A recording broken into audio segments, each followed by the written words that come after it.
Vascaíno do Cerrado.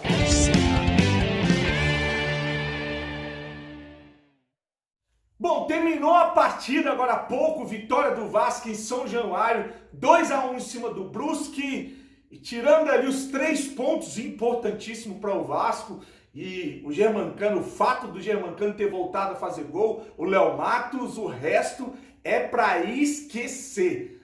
Eu não sei o que foi pior, o futebol apresentado pelo Vasco ou a vontade da narradora em um jogo tão sem empolgação, tão desanimador, tão preguiçoso, né? O Vasco chegou a ter 35% de posse de bola, enquanto o Brusque, o poderoso Brusque, jogando em São Januário, teve a posse de bola no primeiro tempo, 65%, absurdo 65% de posse de bola, e o Vasco jogando em casa contra o Brusque no contra-ataque. Tanto que quando acaba a partida no primeiro tempo, o 0-0 sonolento, o jogador do Brusque, ao dar entrevista, chega a comentar que o Brusque, a intenção do Brusque é continuar com a posse de bola e tomar conta com os contra-ataques do Vasco, como se houvesse uma inversão. O Vasco fosse o time pequeno e o Brusque o time grande. A gente vê um Morato que não tem condições de ser titular desse time, muito menos carregar a camisa 10 do Vasco dentro de campo. Um Marquinhos Gabriel se escondendo do jogo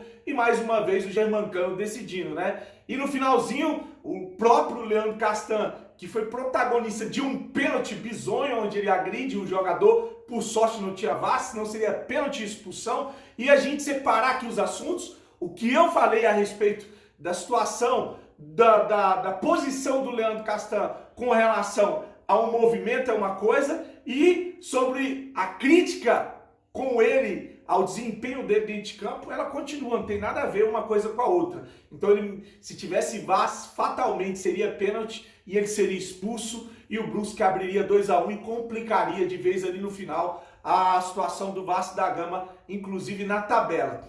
Então foi importante que o juiz acabou não dando pênalti, não estou aqui dizendo que foi legal, não foi legal, mas foi importante não ter tomado o gol, e logo uma jogada de contra-ataque, o Vasco conseguiu, o Castan escorou a bola, deu assistência e o Léo Matos fez o gol da vitória. Como eu falei no início do vídeo, um gol importante para o Vasco, que chega a 10 pontos e cola ali no bloco do G4, times com 12 pontos, e tem tudo aí para conseguir entrar nesse bloco, mas desde que comece a jogar futebol, porque o que estão jogando dentro de campo pode chamar de tudo menos de futebol. Um time totalmente desorganizado, um time mal fisicamente. Você vê que o Brusque chegou a ter mais pernas que o Vasco no segundo tempo, né? O Andrei, que a gente fala direto, não tem condições, como falei, o Morato, Marquinhos Gabriel, enfim, cara, nesse time do Vasco salva-se o Germancano, acho que é o único que salva ali, é o único que tá jogando bem, o resto tá deixando muito a desejar, e o que me preocupa é a coletiva, uma entrevista dada pelo Alexandre Pássaro, onde ele afirmou que é esse time aí, tem que resolver o problema com esse elenco aí. E assim o Marcelo Cabo vai ganhando uma sobrevida, embora muita gente queira que mande ele embora, né? Questiona muito o trabalho dele, jogou mais uma vez com um time espaçado, com atacantes enfiados nas pontas, um time que não consegue criar jogadas. E aí o questionado Marcelo Cabo ganha mais uma vez uma sobrevida, como foi contra o CRB, numa partida onde o time foi mal pra caramba, e o Alexandre Pássaro falou que só vai contratar jogadores para esse time a partir do mês de agosto, se ele achar no mercado. Tem essa situação ainda. Então vai ter que resolver esse time para a gente poder ser mais competitivo. O Vasco é muito ruim defensivamente, então o Brusque chegou com uma facilidade, fez um gol, teve outras oportunidades, o jogador errou um gol na cara do gol. O que eu vejo, a sensação que eu tenho é que o Vasco vai tomar gols a qualquer momento, a qualquer ataque. Assim, a dificuldade que o Vasco tem para criar, para fazer a bola chegar no Germancano, para conseguir chegar ao gol, eu não consigo ver contra os times que enfrentam o Vasco, qualquer um deles. Todos os times que enfrentam o Vasco têm uma facilidade de chegar e fazer o gol e criar oportunidades e errar vários gols, como eu falei, teve a chance do pênalti. Então um time que ainda não inspira confiança, e não é só a questão do técnico, é também material humano. O Vasco não tem bons jogadores para esse elenco. A gente que entrou com o Hernando e o Castanho na dupla de zaga, o Lucão de goleiro, o Léo Matos com o Riquelme hoje meio apagado na partida. O Matias Galaz ainda era um jogador que se movimentava, buscava, corria o campo todo. O Andrei, aquele cara que deu um chute a gol, mas você não pode esperar muita coisa, não ajuda muito na pegada da marcação, não chega muito para criar, falta aquele chute, aquele gol que ele fazia com um chute de fora da área, né? Falta acertar o pé, falta muita coisa para esse time. E como eu falei, o Marquinhos Gabriel em uma atuação apagadíssima, não criou muita coisa.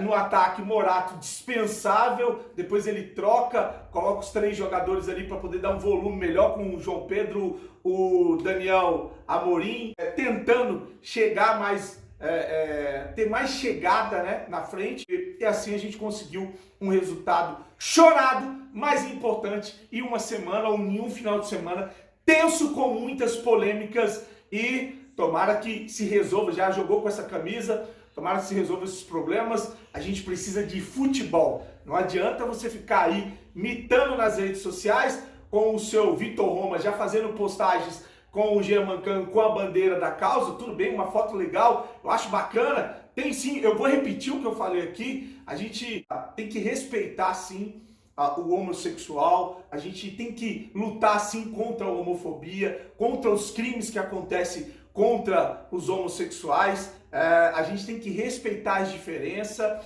só que a gente não pode fazer isso de uma maneira imposta, a gente não pode fazer isso sem ter o nosso direito respeitado. Eu posso sim abraçar uma causa desde que eu ache legal, não que eu seja obrigado e com pessoas arrogantes ou que cobram tolerância sendo intolerantes e que cobram respeito faltando com respeito. Me respeite, respeite quem pensa diferente, e assim a gente vai viver muito legal, porque eu sou totalmente contra quem comete crime contra o homossexual. Acho que não tem nada a ver, a gente tem que respeitar independentemente de opção sexual. Cada um faz da sua vida sexual o que quiser fazer. O problema é quando você leva esses temas complicados para dentro de um elenco e acaba que parece que dividindo.